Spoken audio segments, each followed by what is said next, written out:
All right.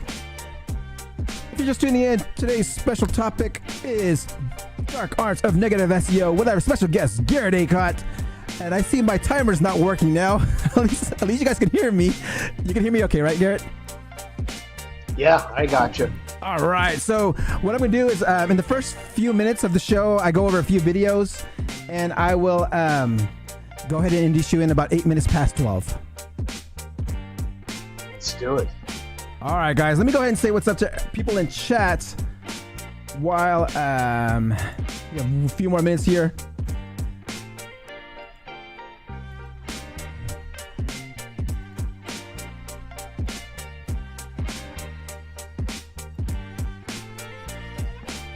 All right. Skylar, morning, y'all. Audio's good now. JP, my man, what's up? Kim, hello. All right, guys, it looks like you guys can hear me now. I'm going to go ahead and start the show. For those that are just tuning in, today's special guest is Garrett Acott. And we'll be talking about dark arts of negative SEO. This was something that was a pretty hot topic at Digital Unfiltered Conference. Speaking of Digital Unfiltered Conference, I posted all my videos and recaps on YouTube on the channel, so be sure to check that out. And the next conference that I'll be doing the SEO Street on is SEO Spring Training, so be sure to check that one out. They have a few more pre-sale tickets available, so be sure to get your pre-sales at SEOspringtraining.com. Now let's get on with the show.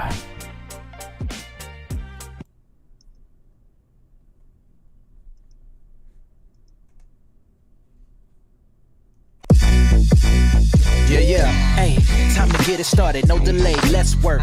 Wanna see you be an SEO expert. Paul Andre De Vera, steady dropping knowledge, over 15 years in the game, so he knows all about it. Master the art of SEO, you will be amazed. Time to get your brand off page to on page. Dropping knowledge, legendary for sure. Whether you're just getting started or self-employed entrepreneur. Yeah, let's go, subscribe to the SEO video show. Hey, welcome to another episode of the SEO video show where SEO is alive and fun. My name's Paul Andre De Vera, aka Dre, and I curate SEO videos released within the past week into about 1 minute clips. My favorite part of the show is when I get to introduce my guest, and my guest today is the CEO of TurboWare, Garrett Acott. Before we get started, let's say what's up to the people in chat. I see Kim, Brian, JP, Skylar, Stefan, and so much more. Okay, guys, please don't forget to like, subscribe, and hit the notification bell. Now let's get on with the show. Hey Dre, why do SEOs love the farmer's market? Lots of organic content.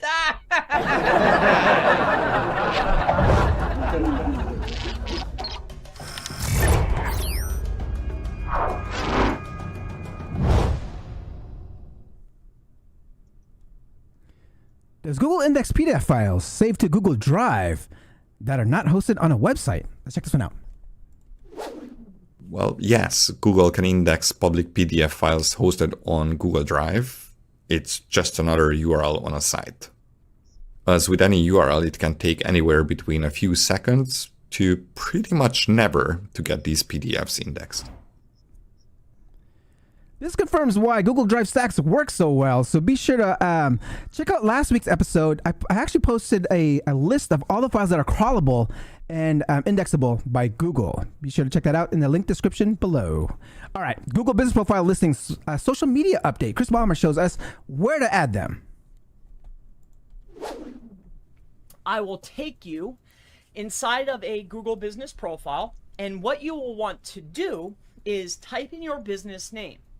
When you type inside of your Google business's name, inside of the Google search bar, if you're inside your actual Gmail where the business is housed, you'll be brought to a screen that looks identical to this. Of course, it'll be a different business. The next step that you will want to do is click on Edit Profile, as you can see right here. So you'll click Edit Profile. When you click on Edit Profile, you'll have the same layout, except there'll be an added feature, which is Add Social Profiles. Excellent, right? So here's what we're going to do. We'll scroll on down the page here. We have our name, business category, your description. opening date, contact phone number, website, and ding, ding, ding, ding, we have social profiles. If you have a Google business profile, be sure to add your social links immediately. It's always best practice to help Google connect your brand's entities, and there's a perfect way to do so. But just a heads up, I went into my Google business profiles and I did not see this option yet, so I'm assuming they're still rolling this out. So be sure to check it out and see if it works for you. Okay, Backdoor Optimization Techniques by Kyle Roof. Let's check this one out. It's backdoor optimization. And the idea is they would optimize for terms like best apps for developers because they want to get in front of developers. And they would list the 10 best apps for developers within that article. At the end of the article, they're like, hey, by the way, we're Zapier, and this is what we do. And this is what, and by the way, you know, a bunch of those apps on there, we actually sync with them. So it's kind of, it's really smart when you say like, so I don't even know they put themselves in that list, in the top 10 list. They just, after the top 10 list is there, they're like, by the way, we work with all of these. We work with these, and this is what we do, and we can probably make your life a lot more convenient. So they're able to optimize for terms where they knew their users were, looking for things like that their users would be using, and then introducing themselves as being an even more helpful solution. So again, they're being extremely helpful, they're providing great information, and then they're allowing their user base to find them almost organically. And they're not fighting for those top keywords that everyone is fighting for. They're finding another way in. Exactly. Some of those like best apps for this or that might be a little bit competitive. Yeah. But when somebody doesn't know to search for you or even know that you're a possible solution, or that the solution exists, that's a great way to go after those terms that aren't exactly your term. Like maybe there is no term for you yet. When starting a new site or working with a company with minimal site authority, I mean, I always go to that keyword golden ratio route. I mean, you can then combine this with that whole SEO avalanche technique. I put the links to the description to help you in the description if you're unfamiliar with these types of techniques. All right, so the last video today is by is on a certain topic, a hot topic that was actually discussed, it gets brought up all the time. Are LSI keywords a thing in SEO? I mean, this has always been a heated debate, and the guys over at SEO Fight Club chime in. Let's check this one out. Well, yes, Google can index public PDF files hosted. There's this thing that works well in Google. If you find the words that co-occur on pages that rank well for a keyword, that collection of words tends to have positive impact when you put them on a page. Name them whatever the hell you want to name them. LSI keywords, entities, variations, whatever the hell you want to. They're the words that co-occur on pages that rank well. And the reason they're important is because Google needs to fundamentally distinguish between a page that says a keyword a lot, keyword stuffing, and a page that's actually about that topic. Right. And so the only way you can quantify that page A is more about a keyword than page B is to figure out, is it talking about the things a page about that topic would talk about? And since it can't read, it plays word associations. And then from those word associations, it gets all these documents and it says, oh, look, this document is using these set of words the most, super LSI entities. And then because they're more on target, the entity set is more on target than this other document, it ranks higher. Whether you believe in there's such a thing as LSI keywords, something I know exists is negative SEO, which brings me to my favorite part of this show. Please ask questions on topic and I will address them in the order that they are received. Before we get started, let's have a word from our sponsor. Ever wondered how to get your brand noticed? I found the answer with Magic PR.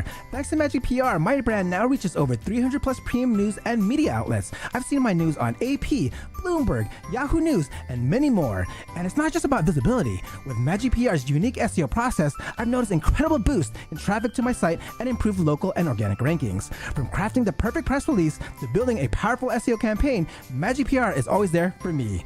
Want to experience the magic of PR? Try Magic PR just like I did. Watch your business reach new heights.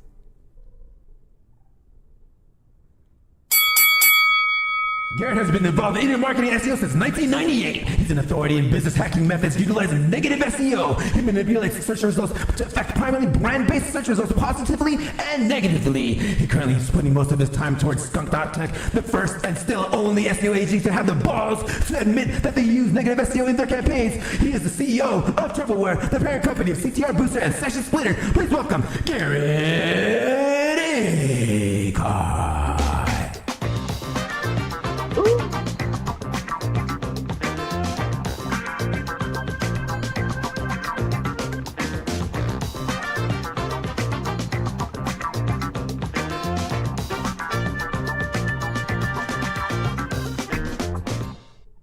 Garrett, my man, welcome to the show. Hey.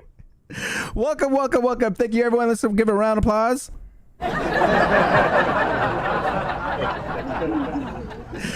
Oh, man, a lot of technical problems today. Garrett, my man, thank you for coming on board. I mean, I remember this topic was a really hot topic at Digital Unfiltered. I mean, no one wanted to talk about it, but you did, so I had to bring you on the show. And so welcome to the show. I want to ask you the first question I ask all my SEO professionals that come on here. In 1 minute or less, how does Garrett get ranking on page 1 of Google? Well, that's always a good question. Primarily, so we play in gray niche primarily. So that's a lot different than like local SEO or something like that. And so we use a lot of backlinking and a lot of CTR. And that's primarily. Love that. Let's rewind this quick. Hold on. Garrett, take us way back to 1998. How did you first get into SEO? We had a business, website business. And so, of course, SEO wasn't much of a thing back then, but kind of figured it out. We actually had our own search engine back in the day, too. But, so Google came along right around then, pretty much. And so, we did what we had to do to, get recognized and to get our pages to come up for searches. And that's, it was just kind of and then over the years, just kind of kept going with it and realized that if you wanted to be online, it's something you had to do. Love that. Tell me a little bit more about your search engine. I didn't hear about this one yet. Oh, gosh darn it. Can't even remember. It's Fido Find It, I think was the name of it. Mm-hmm. And so it was back in I started out very much in open source and still am in open source. But so we had developed a search engine off of some open source stuff that was available back in the day. And actually, I think it was FidoFetchit.net, pretty sure. And so, we had a little search engine and, of course, got beat out and smacked around and pushed out just like everybody else did. Love that. Okay. So now that you talked about how you got into like SEO, so but what actually made you so interested? Why are you still doing SEO today? Oh, it's I've done a lot of things over the years, and SEO is for sure one of the things I enjoy the most. Just because I don't know, I think the unpredictability of it all, the fact that maybe you're not in control, but can actually do things that affect it and at least give you a semblance of control. And maybe it's a pretty interesting. I think it's a lot like, or not a lot like, a lot of other jobs that you can have in this world, where it's just kind of you really kind of have to go by your wits and try to get things done. Love that. Okay, so I mean, I know you started like way back in the days. I mean, there wasn't that many people. I mean, you probably just had to learn on your own. But I mean, like, I'm curious, like, how'd you actually learn it then? I mean, like, how'd you learn it? Was there anyone that you were like following? Like, how'd you actually learn SEO? No, I kind of gone at it all on my own. I'm a software guy and a computer guy, a tech guy. So research, and engineering and all that other good stuff. So it's just a lot of research and testing. And stuff like that. And I've been at it for so darn long. I kind of got a lot of that as far as the research and testing down pretty good. And so it's a matter of just kind of putting putting it into action after you figure it out. Love that. And I'm pretty sure our audience out there is wondering, you're actually there, right? Just I'm not talking. You're not. This is not a call. You can wave, right? You can wave, right? And that's See, there we go. So I'm curious. So people are probably wondering, like, why the anonymity and anonymousness? Why not? No, I'm not a big. We talked about this, and I'm not a real big. I'm not real big on getting my face out there. I'm not a real public guy. I like, I like for my companies to be public, of course, but I'd rather sell the company than myself. I'm not real big on putting myself out there. I'm not trying to become a guru or anything like that. So I'd rather the tools that we make speak rather than myself. Love that. Perfect segue to your tools, which is what I want to talk about first before we get into the whole topic of negative SEO. I mean, tell us about Turbo Tools. I mean, like for those that are unfamiliar with like TurboWare's offerings, I mean, can you provide us like a overview of what CTR Booster is, Session Splitter, and what each is designed to do in SEO? Sure. CTR Boosters, that's a software that we actually bought from another developer. A lot of people in SEO are aware of this other developer. And they were just, as we all know, Google changes all the time. So it's a software that a lot of Google volatility affects. And so anyway, I was approached, asked if we wanted to pick it up. I thought it was pretty interesting, and so we picked it up. And so it's been a great tool for us. It does what it does is basically affects the CTR rate, click-through rate for going to websites and stuff like that. So basically it creates clicks, and it'll look at whether you want to do a search to get your website or not. And it makes Google think that somebody's online doing a search for a specific term, and then the result they find is the client or the website that the software ends up on at the end of the day. And therefore, the idea is that Google is going to rank them higher because they've seen that people want that result. Love that. So that's kind of like more for those that are unfamiliar also with CTR Booster. It's also about the common term of CTR manipulation. So so what CTR Booster is able to kind of like create those different manufactured clicks from Google search. So I'm curious now, what about like a session splitter? Oh, session splitters. A lot of people have heard of multi-login, which is a piece of software that allows you to act as different profiles or different people online. And so Session Splitter, we saw a need for a software like Session Splitter. We think it is simpler, easier to use, and has better features, basically. And so what it does is it allows you to basically, and allow your team to act like, different, like our company has close to 400 profiles online, where so you can get in the software and act like get online and, search through your social media profiles and do some browsing and stuff like that. And basically send all the signals to Google that you are this person. And then after you're this person, then it makes it a lot easier for doing things online as that person, whether it be leaving reviews, working on GMBs, or anything like that as well. So it allows you to manage, as we've got some guys with over 1,000 profiles in Session Splitter. So it allows you to easily manage all these different profiles. Damn! So what this tool does, so what you're saying is like you're developing or creating personas, right? So this is kind of like with the whole persona marketing, when people are building personas and actually like keeping it within its own session, its own like IP address, right? So like it can like always have its own like identity, right? Yep. So you can assign proxies to specific profiles or personas, all that like that, and then it would always be based on that. So it would always, whether it's a mobile proxy or whatever, or if it's a residential proxy, it would always use that same IP. So even if I have a person in the United States, a VA in the United States using the software. Mhm. Then we have a cloud as part of that. So they upload it to the cloud once they're done, and then somebody overseas can download it and continue to work. And it looks like it's the exact same person online.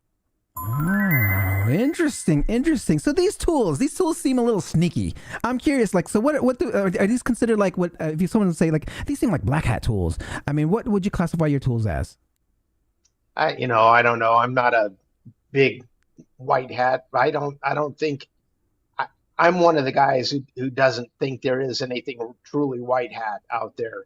I think, Google has said if you're trying to manipulate the search or the results, then it's not quote unquote white hat. So, and I think that's what everybody in SEO does one way or another.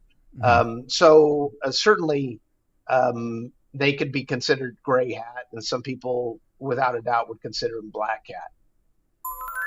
All right. Speaking of black hat and gray hat, it kind of got this perfect segue to our topic of today, which is like I want to. This was a topic that at the Digital Unfiltered conference recently, where I met you actually in person for the first time, was a pretty highly debatable topic. I mean, people like didn't want to share some certain tactics or didn't want to like. I mean, obviously, if you do it for certain reasons, it's bad. But no one really wanted to kind of share their information on topic. And you kind of mentioned like if you wanted to kind of talk more about it, to kind of like hit you up on the side. And so we are here today. So about the topic of negative SEO. I mean, what for those that don't know what negative SEO, can you give a kind of brief explanation in your words of what negative SEO is? Sure, I'll tell you what most people's, I think, explanation of negative SEO, or most SEO's explanation of negative SEO is, is SEO used to harm somebody or hurt somebody or to destroy another business? I heard, often a lot of people seem to think that negative SEO is about destroying other people's businesses or something like that. And I guess, certainly that it could be that. Without a doubt, but it's just like SEO. There's a lot of things involved in SEO in general as well. So negative SEO for me, negative SEO is basically the idea of pushing something down instead of pushing something up. So it's just coming from SEO, looking at SEO from a different direction, instead of focusing all your attentions on taking one thing and pushing it up, then it could be the idea of pushing stuff down. And this is especially applicable in reputation SEO, reputation, which we do a lot of. One of my companies does a lot of reputation SEO, and the idea is if a person or company has an article or a number of articles with a negative connotation about them online, they'll call up and they'll say, hey, we've got this stuff, on there that we can't take down, or that generally we've had a number of people try, we've hired people before to try to take this stuff down or to get it there or to build this other stuff, our website above this and all that. And it's especially problematic because if you have like a website, and so that even if you get that to the top, then that means there's a chance of 9 negative articles or 9 negative assets about you on that same page. So the idea is from a reputation standpoint, people come to us and they say, we want that stuff gone. And that's what we do from a reputation standpoint, is through a combination of pushing stuff up and pushing stuff down. We will get that stuff gone. And the goal often is to push it to the 3rd page or back.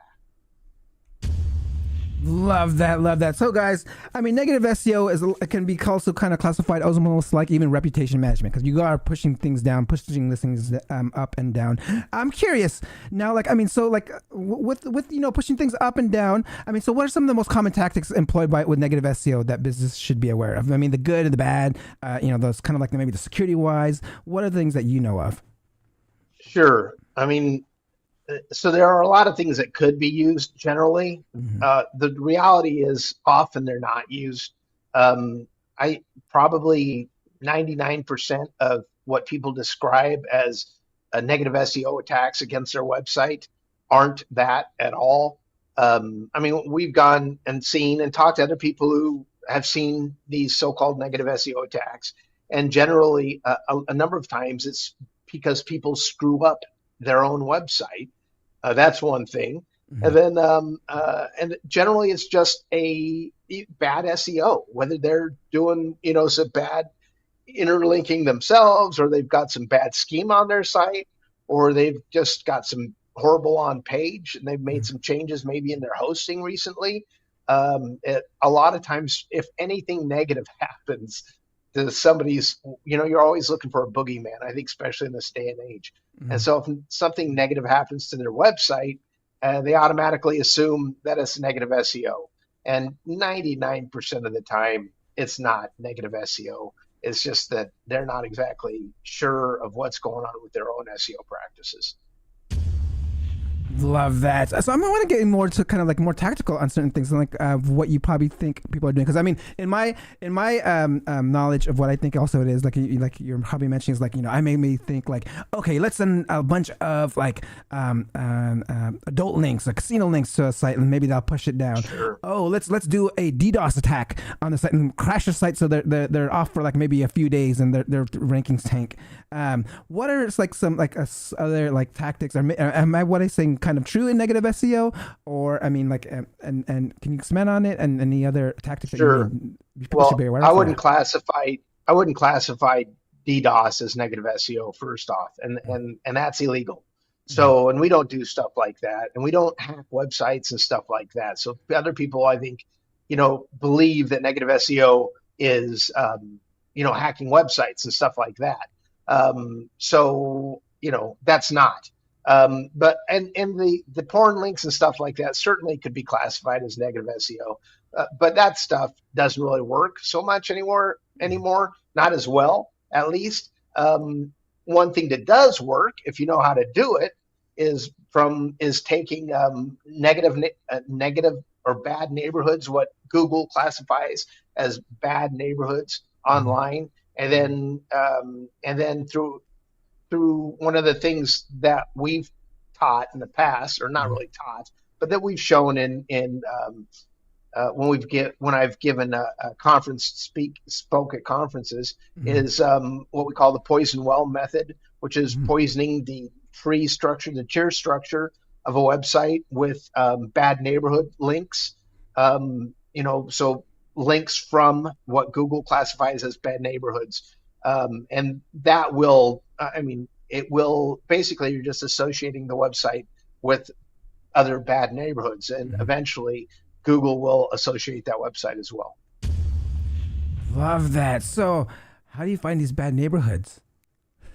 Oh man, see, I can go into this stuff. This is when I start actually explaining some of this. This is when these other SEO people get pissed off because they don't want anybody being told about this kind of stuff.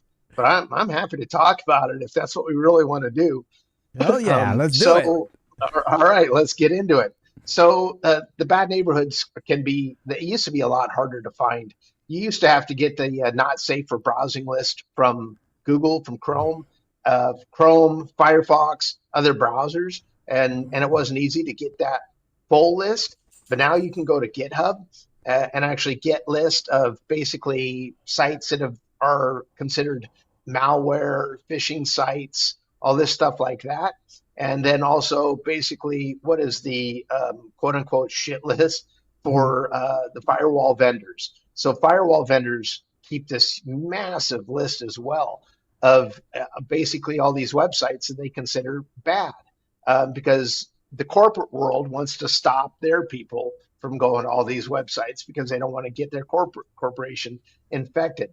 So we'll download this list, dedupe the list. We put them in this software called GSA Platform Identifier, which is made by the same guy that makes these backlinking software, GSA, search engine ranker, excuse me. And so we'll get the list, put it in the platform identifier. Platform identifier tells us which websites GSA SER can actually build backlinks to. And then we just start building backlinks, utilizing that to the tier structure of the website that we would be attacking. Excellent! You don't even have to put it to the money site. What? You got a knowledge bomb right there, man. I have not heard that before, guys. I mean, you're hearing it first here. How one tactic of negative SEO. So I'm curious. I mean, can you share like maybe some any anonymized examples of experiences where you've used negative SEO, whether it's for you or for our clients or anything like that? Yeah. When we are working on these tactics and building these methods, I mean, I'll say we do them on ourselves, quote unquote, but every once in a while, somebody might become a target from pissing me off or something. And so we'll test it on, I don't know, a lot of time. And the other thing is, so like I said, we work in gray niches a lot. And in these gray niches, there is, I mean, it's like nonstop stuff like this going on all the time. So if you don't do work like this in a truly gray niche, then you won't rank, period. Because everybody's, doing the backlink tricks. Everybody's doing, I mean, anything and everything, including DDoSing and stuff like that. So, and we don't do that. We don't think we have to do that. And that's, and we don't do anything that's illegal. And we have, an attorney who makes sure he lets me know about all these legalities of all this stuff. So we've just developed a whole lot of methods and techniques that aren't illegal, but allow us to, push stuff down, get stuff ranked. We still do a lot of backlinking, and we do a combination of pushing up assets at the same time of pushing down other assets, so that whether they be our positive assets, our assets that are positive to our brands that we're pushing up, at the same time pushing down brands for other assets. Love that. So I'm curious, like some of the techniques that you mentioned that that are more legal, and can you share some of those maybe for the audience to try to test out themselves? Well, so what we do on the reputation side, it's not super difficult. We wrote software that makes it a lot easier, but basically on the reputation side, and people can use this themselves easily and push up their own primary assets. And it helps them manage assets. By doing that, it helps them manage the negative assets as well. And so what we did was we wrote a software, and people could do this through a spreadsheet or something quite easily. And so what we do is our guys, like when we get a job specifically for a customer, what we'll do we'll go and start looking at the SERPs, and whether for each keyword, we'll create groups, and for each keyword, we'll go through and basically review the SERPs. Now we have software that does this for us, but a person could have a VA do it too. And so we start listing all the results that come up within those SERPs for each keyword, and we classify them as negative, positive, or neutral. Negative, positive, neutral. Negative, positive, or neutral. And so we'll kind of basically just track this stuff, let's say over a couple of weeks or whatever, right? And then we start working through with our system. So we'll start building up if there's existing good stuff out there, assets, we'll start backlinking all of the primary assets. All the assets, basically looking at their link profiles, seeing where they're weak, where they need help, and we'll fill in those link profiles. And we'll actually start building them up with good links and stuff like that. And through this tracking, we'll be able to keep track of basically what's working, what isn't working, how it's effective. And then we also look at the sentiment of the stuff that's ranking, whether it's good sentiment, bad sentiment, or whatever. And through, to a degree, at least through the articles that we're pushing, we'll try to match the sentiment of the stuff that's already ranking. Google loves bad news. So if you can give an article that kind of follows along the same sentiment as the stuff that's ranking as well, then chances are you're going to be able to rank that if you can actually get better backlinks and stuff like that going too. But through tracking all this stuff, what it does, it allows us to keep track of what's working, what isn't working, and we'll be able to see that basically on a graph through all these different assets, whether they're positive or negative out there. And then that allows us to manipulate the entire SERP structure a lot easier. It also allows us, if something that's bad for our customer, for our client, that starts coming up through the SERPs, it allows us to identify that early, super early, and then allows us to attack that at the same time as well. Love that. Love it. So when you say assets, these are probably like maybe web pages, and just like other, maybe like, let's say an article maybe on another site. Is that what you're like kind of referring to? That's exactly right. Generally, for our customers and reputation management, at least, it's generally an article or something like that. And so even if it's on a website with a lot of authority and stuff like that, if we can catch it early on, we can generally get ahead of it and push it down pretty good. Got it. So I'm actually, that got me thinking. So like, this can also work in reverse, because if you want to like move things up that are positive for your business, you can also move things that are negative for your competitors if you want to, right? Well, you definitely can. I mean, so that's generally a harder play, honestly, a longer play. But and we'll do that. We'll do the bad reputation, the bad neighborhood backlinks to the specific page or article or whatever. Now that's a harder play, especially if you're talking with an article in the New York Times or something like that. But if you work everything together, you can generally, so if you're doing good, regular positive SEO on a large number of assets, then you can really create a bit of a wave and push that negative stuff out. Got it. And push negative stuff in, right? if you want to. Well, it depends. I mean, yeah. So I'm negative by negative in that. When I use negative in that term, I mean negative for my client. So we'll push that stuff down. But certainly, a negative for whatever we're trying to push down. Yes. Yeah. I mean, I'm kind of referring back to the story you told at Digital Unfiltered on how someone like pissed you off and you kind of like you didn't put anything bad about the business, but it was just kind of like a wake up call, like, hey, look, like, and when people would read it, it's like, yeah. Yes. Specifically on that, we basically stole his brand.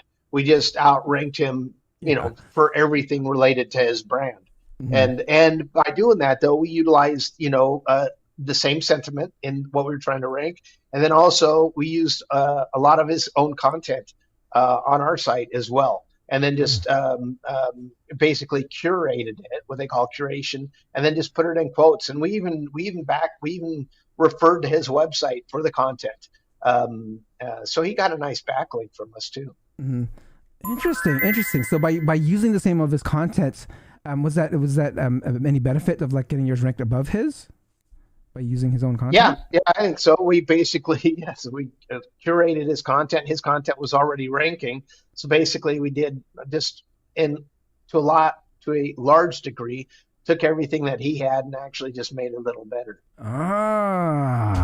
There you go. There's your knowledge bomb right there. So I want to go into more of like, okay, now that we know what people can do with these negative attacks, they can push negative news up, push negative news down. You can do all these bad neighborhoods. I mean, how can like people come and like kind of like prevent this stuff, like preventing against the negative SEO? Like, let's say this guy, what could this one guy prevent himself from like getting this other site that you were able to rank above him? I mean, what are some like insights? Yeah. Well, the number one thing anybody can do to protect themselves from negative SEO would, at least in my opinion, would be to watch their backlinks and the backlink structure of their website. Honestly, still, even though the porn stuff is very overrated and all that stuff like that, and really has very little effect because Google's looking at it. So that's not, and that stuff generally hits against your money site. The real experts, anybody who really knows what they're doing with negative SEO, is going to hit your tiers and not the money site. I mean, hitting the money site's a pretty amateur way to try to negative SEO somebody. So anybody who knows what they're doing is going to hit the tiers and go after the tiers. So people should manage and look at their tier structure for sure. and be aware of what their tier structure looks like and should look like. And that would be the first thing. And then the other thing is there are a lot of ways to look at your online reputation, your domain's reputation online, the email list, the backlist or the bad list for email providers and stuff like that. It's a great way to do that too. So you should always monitor that because there are some negative SEO techniques that utilize email only, and that's a pretty sneaky way to get in and hurt a domain. And so, and we've got a method that does that. So certainly that you need to monitor your domain's, how everybody else is looking at that and whether it's considered that, it's on a bad list or not. Love that. So, I mean, you said so email. So you have to say there's like an email. There's also ways people that can, you have to protect yourself from different email, like people sending you emails like to a certain domain. Is that what you're trying to like? We have to block them through our server? No, just so we have had developed a method utilizing spam and to make it look like it's coming from a specific domain. Oh, got it. Okay. And then basically crowdsourcing spam complaints. Oh man, all these knowledge bombs here.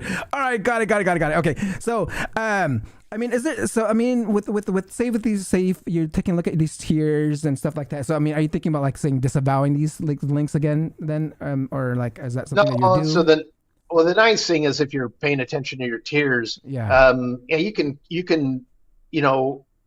So the first thing is always be in control of your T1, your first T1, your T1.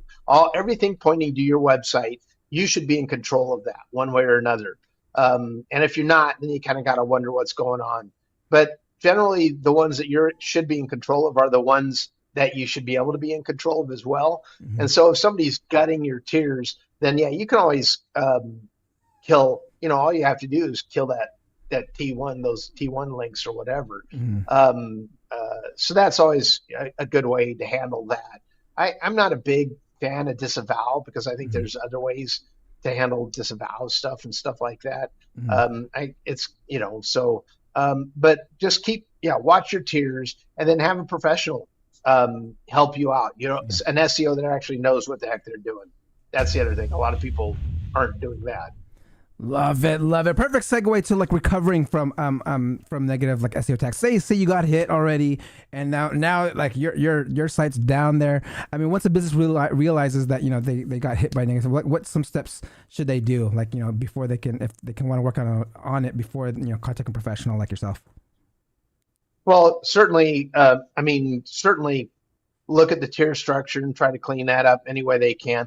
A lot of times, if it's done right, if it's a true negative SEO attack, I would just move to a new domain and 301. The stuff I would 301 everything from my old domain to my new domain. 301 itself actually does a lot to clean up any effects of negative SEO. So I would 301 to a new domain. If it were me, that's the easiest, cheapest way of doing it. And if you do it right, it shouldn't even be any big jolt to a brand or anything like that. Got it. So I mean, have you ever for instance, have you experienced where you had worked with a client that got hit by a negative SEO attack, and then how long did it take for them to recover? Like, let's say even to get maybe the original rankings back, because I would assume maybe the 301 route may take a bit longer, right? I mean, because you're not passing all the same juice or anything like that. I mean, what are some timelines? Yeah, so it's a question of whether it's still happening or not. That's the biggest issue. Generally, if somebody's actually facing a real negative SEO attack, the first question to answer is whether it's still happening or not. And so. And then, and then it's a question often of who's doing it and why. And so factually, a lot of times, if you just talk to the client and start a discovery process of who would be interested in doing this to you, you'll often find out exactly who it is. and maybe be able to negotiate a truce. And that's, I think, Oh. probably Yeah, the easiest way of handling it. Yep. A lot of times, honestly, so the deal is to be able to do a negative SEO attack, somebody requires a lot of resources. We have a lot of resources, and it actually requires a lot of resources to do a real negative SEO attack. And so that means it's costing somebody money. And it means, so generally a person with those kinds of resources, and so generally speaking, most of the time somebody's not going to want to spend the kind of money that somebody like me would charge to do that. And that often means that it's going to be somebody who has SEO knowledge, who's actually doing it, and they're probably not getting paid. So generally the first person to look at, or the first place to look at, is the SEO that you screwed over by not sending them in the last check. Yeah. And so honestly, probably 9 times out of 10, that's where it's coming from. So if you just pay the guy, send the guy the money you owe him, generally that's a pretty good way of stopping the attack. Oh man, that just makes so much sense, which I feel people don't even think about. But yeah, that's so true. I mean, guys, if you guys are finding value here, please hit the like button. Also, coming close to my last few questions here. If you have any questions, please ask them in the live chat, and I will address them in the order that they are received. Okay, so I'm curious. I mean, was there like for some of your clients, we have JP here saying ransom SEO, LOL. Okay, so I want to go into maybe to a particular client that you actually were able to kind of tell us a story about, like maybe a particular client that you were able to kind of recover from a negative SEO attack, and like, you know, how was the time frame? How long did it take you to do that? Well, so because we play in gray niche, so again, most of the time when people are actually getting a negative SEO, they aren't, and we don't do client work anymore. I mean, so we do reputation work on the reputation side. That's the only client-based work we do anymore. We have our own, we have our own companies, that we do SEO for, obviously, and then we have an e-com company as well, and that's the e-com company that's in the gray niche. And so most of the recovery that we've done by just 1,000,000% is on our own stuff in our own e-com company. And so we have, a number of brands and stuff like that we do stuff for. And the reality is that we don't even really try to kind of figure it out and recover from it anymore. It's just, it's like, it's a lot of effort. And so we employ 301 redirects on a massive scale. And we do that a lot. So we have for our stuff, we have a number of brands that are basically just turn and burn kind of brands. And so we're always getting those up and ready to go and building those up. And then by the time something else is getting beat to hell from some competitors, we'll just turn around, basically 301 the old stuff to the new stuff and start. And it's already on its way up. From the work we're doing. So we'll 301 it, that'll give it a big boost, and then it'll put us back to where we want to be. But I honestly, to bring a website from a true good negative SEO attack, I wouldn't even, for me, I mean, unless you're just so stuck on that URL for some reason, I wouldn't even mess with it. I'd move to a new domain and 301, everything that made sense like that, and then continue to build that new one up. Love that. So I'm curious, like, would you think, or do you feel like, let's say you did get a negative SEO attack, and you said 301, like, would it be, can some of that negative juice pass through that 301, or is it like, or you say like, is that how like Google's kind of can filter that really easily? For negative SEO, other than for the reputation attacks done right, I wouldn't 301. I'd start a new domain and do that. I wouldn't 301 that stuff. But for most of the other stuff, you can 301 it. And even then, I would probably find, the good links and the good stuff to 301 and try to get whatever I could good like that. But you'd have to make sure that anything that was, that had that negative neighborhood connotation attached to it, you wouldn't want to push that forward. Love it, love it. So guys, I'm coming down to my last question here. If you have any questions, please ask them in the live chats. We've been having a great conversation here on negative SEO and how to prevent it and how to do it. I want to ask you, I mean, for those that want to become like an SEO professional, become an SEO person themselves, become a reputation SEO, what would your advice be to them? Don't. No. No. I think I think SEO, for me, I think why a lot of guys don't really do well in SEO. I just talked to a guy the other day who just sold his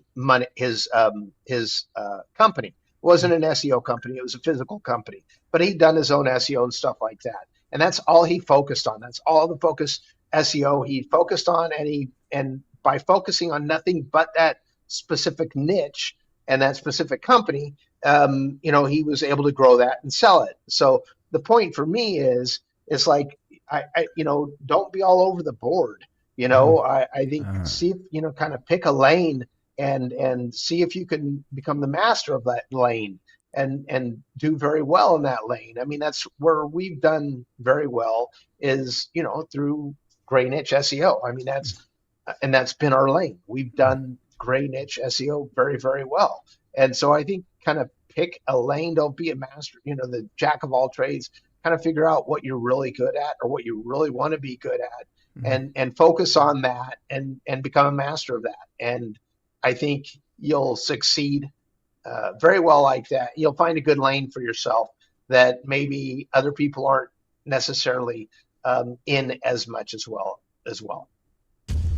Love that. Love that. You mentioned great niche throughout the episode. I'm curious, like for those that don't know, what is a great niche? Sure. Marijuana, CBD, gambling, porn, everything the seedy side. Got it. All right. So I didn't see any questions come up here in the live chat. And for this episode to feel complete for you, Garrett, I mean, the stage is yours. How can people get a hold of you? You can hit me up, Garrett at turboware.net. I like, and I'm online. I'm on Facebook. We've got a couple of groups, SEO tools, and then the CTRB group as well. And then also we're getting ready to release a new software called Turbo Subdomains here coming up really soon too. That basically allows you to create a PBN off of one WordPress install. And you can create from that, you can create up to 900 subdomains, all with their IPs hidden and everything else like that. And it's really special software that we've been working on for a number of years now, and we're getting ready to release that. Love it. And that's the perfect segue for our next episode next week on PBNs. And thank you so much, Garrett. Can you please hold on for one quick second while I sign off here? Absolutely. Thank you. All right. All right, guys, that concludes another episode of the SEO Video Show. Please support the channel by liking, subscribing, hit that notification bell. And man, that was an episode. And we'll be talking more actually about PBNs next week with our very special guest, Dory Friend. See you next week. Peace out. Thank you for watching. Hope you come back next week. Make sure to subscribe. You don't want to miss a thing. Hope you learn something new, cause the vibe is incredible. From the special SEO professionals, SEO video show. Let's work. Want to see you be an SEO expert. Paul Andre De Vera helping you step it up. No delay right now. Time to level up. Hey, thank you so much for watching. Make sure to subscribe.